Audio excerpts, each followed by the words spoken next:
Ito yung sa Pama. Ayan o. Dito sa GE Pama Compound.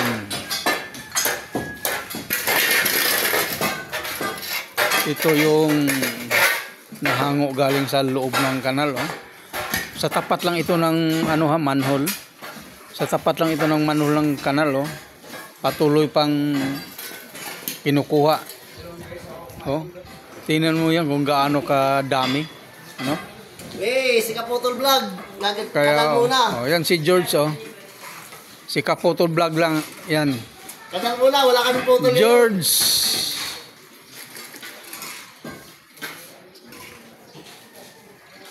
Ayan, walang putol ngayon, walang trimming. Ayan, nandito si George. Oh, pero yung video niya mapapanood dun sa FB, no?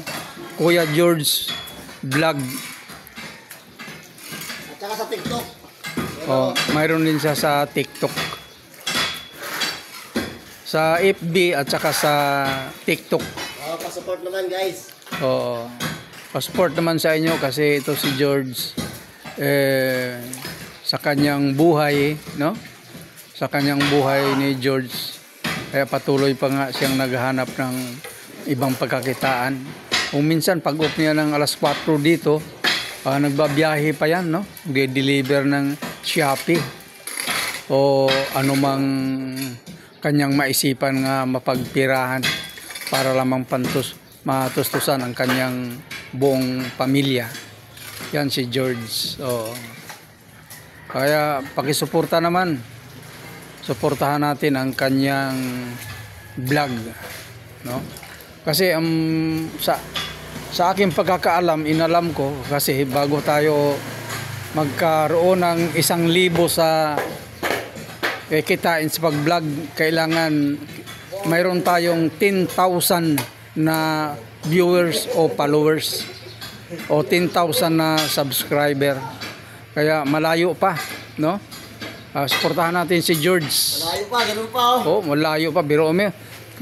Kailangan ka muna maka 10,000 bago ka makakuha ng 1,000. Ganyan pa namin. Kailangan suporta.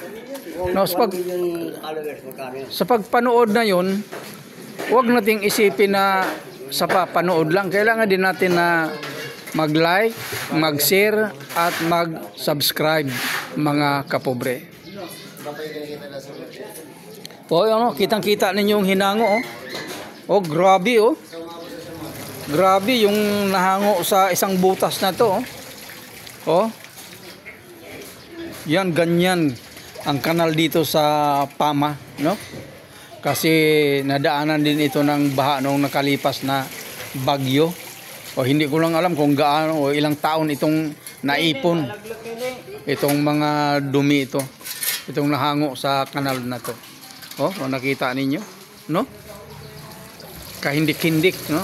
Pasensya na kayo kung ito'y aking ipinapakita kasi nire-report din namin kasi ito. Nire-report din namin ito sa kinaukulan ng barangay, lalong-lalo na sa aming hipi. Pinakita namin dito yung ginagawa o actual nga gawa.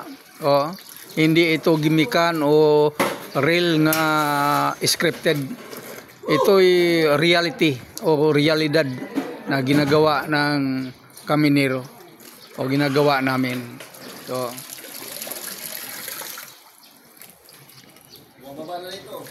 hindi ininda ng mabaho o anumang uri ng iba-ibang amoy na nahangugikan sa kanal sa mga taong ito. O, kaya kawawa ang mga pobreng kaminero. Kaya ang vlog namin, no, tinagurian kaming pobreng kaminero. Pobreng kaminero vlog ng General T. De Leon. O, sa pangunguna ng aming hippie, Danny Terrio Cruz. Mga kapobre, Danny Terrio Cruz ang hippie ng pobreng kaminero. Pasensya na kayo kung ipinakita ko ang mga hinango galing sa kanal, mga kapobre. Kasi wala naman akong ibang ipinakita na pagbablog. kung saan ako destino sa trabaho, sa barangay. Pag nandito ako sa kanal, nagbablog ako sa kanal nga gawain. Pag doon naman ako sa putol puno o trimming, yun din ang ipinapakita ko. Pagtitrim. Pero tandaan natin mga kapobre, no, ang mga puno hindi dapat putulin. Kaya lang namin minsan nakita ninyo may pinuputol kasi ang pagputol namin mayroong purpose mga kajinti. Mayroong purpose ang aming pagputol. Hindi kami basta-basta nagputol lamang para sirain ang puno mga kapobre. Dapat nga magtanim pa tayo ng maraming puno eh. O dahil nga sa purpose nga sinasabi ko, may mga dahilan kung bakit siya tinitrim o pinuputol mga kapobre.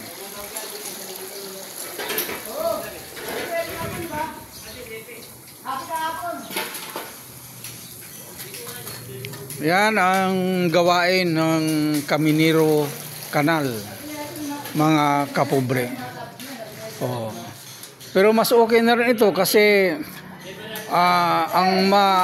ano mo sa gumagawa, yung mabaho lang ang kanal, yung amoy, iba-ibang amoy. Pag sa putol puno naman, akyat ng puno, nandoon naman yung buwis buhay, mga kapobre. Kagaya nito ginagawa ni George nga lagi kong pinapakita. Si Terter Galino, yung taga-akyat naming puno. Ito si Jerry Ortiga. Maakyat din ito ng puno, mga kapobre. Pag nandoon na sa taluktok ng puno, mga kapobre, masasabi natin nga buwis buhay na. Kasi isang pagkakamali mo lamang maaring tapos, deadball ang buhay mo. Pag nandoon ka na sa taas ng puno, mga kapobre. Marami ng mga aksidente yung naano namin mga kapobre, pero sa awa ng Panginoon, nandun pa rin ang iyang gabay at patnubay kasi hindi na gaano napinsala.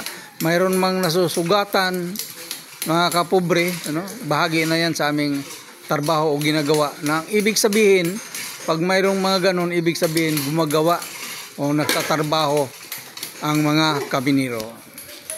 Kaya lang mga kapobre, thank you so much. We love you all.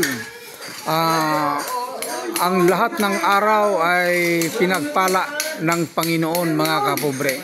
Pero may isa siyang araw nga itinalaga para doon tayo sa kanyang church, mga kapobre. Doon tayo magpasalamat at mag-awit ng papuri, mga kapobre. Kasi nalulugod ang ating Panginoon kung tayo ay nagpasalamat sa Kanya at nagpupuri sa Kanya, mga kapobre. Thank you so much. We love you all. God bless sa ating lahat. Ito si Ben, ang pobreng Caminero. Thank you so much.